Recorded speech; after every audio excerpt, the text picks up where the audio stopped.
2014년 봄, 장로들과 책임 형제들을 위한 국제훈련.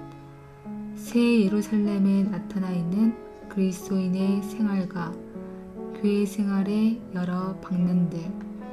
2주 1일 아침의 누림.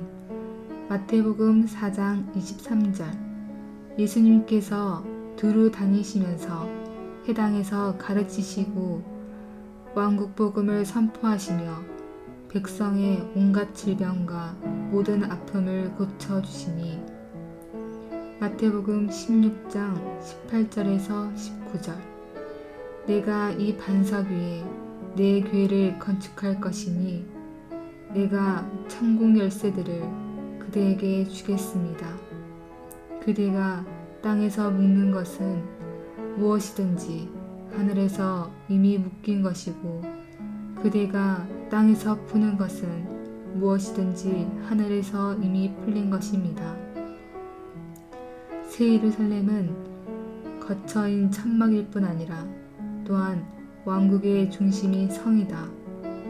역사의 초기 단계에 한 작은 천막이 있었다. 그 뒤 성막이 왔고 결국 성전이 왔다. 마지막에는 가장 강하고 모든 것 중에 가장 견고한 구조인 한 성이 있을 것이다. 천막이나 성막이나 심지어 성전에 의해 상징된 권위를 시각화하는 것은 어렵다.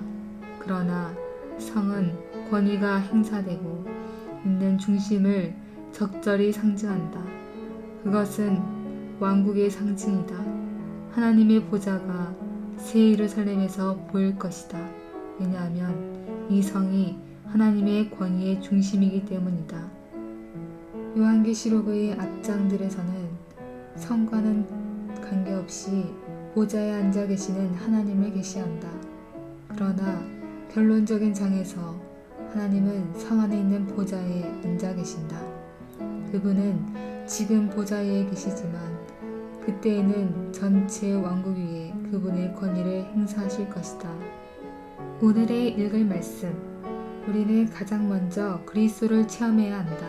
그럴 때 그리스도는 지방에 있는 교회로 우리를 이끄시어 하나님을 누리게 하실 것이다. 집인 교회는 하나님의 가정, 곧 하나님께서 거하시는 곳이다. 성인 교회는 하나님의 왕국, 곧 하나님께서 통치하시는 곳이다.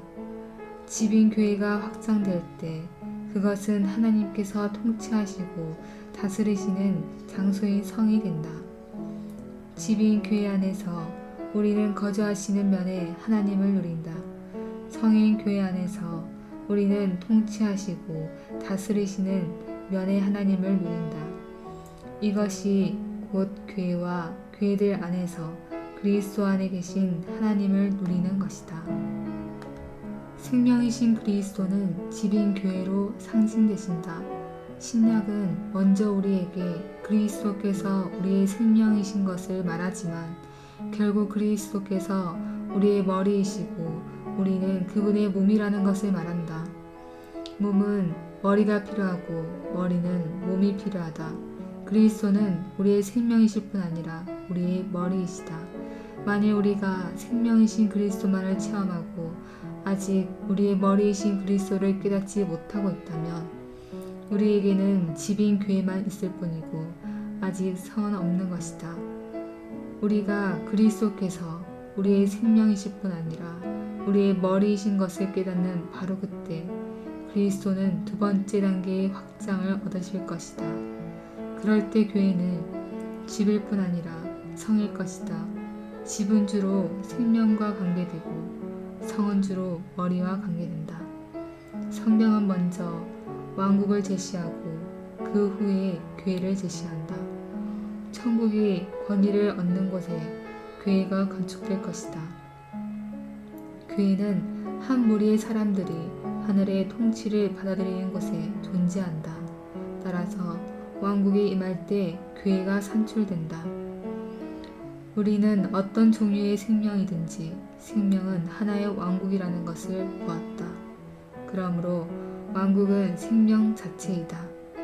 하나님의 왕국은 하나님의 생명이지만 교회는 생명이 아니며 생명이 교회도 아니다. 교회는 생명의 산출물이다. 신성한 생명은 왕국이며 이 생명은 교회를 산출한다. 신약의 관념은 복음이 왕국을 가져온다는 것이다.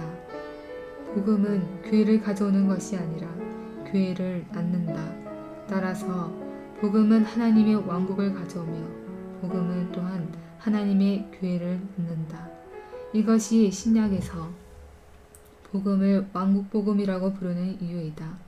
신약에는 복음이 교회 복음이라고 말하는 구절이 하나도 없다. 왕국은 생명 자체요. 교회는 생명의 결과 또는 산출물이기 때문에 왕국 복음은 교회를 낳고 산출한다. 추가로 읽을 말씀. 하나님의 건축의 이상 17장 장로 훈련 2권 주님의 회복의 이상 4장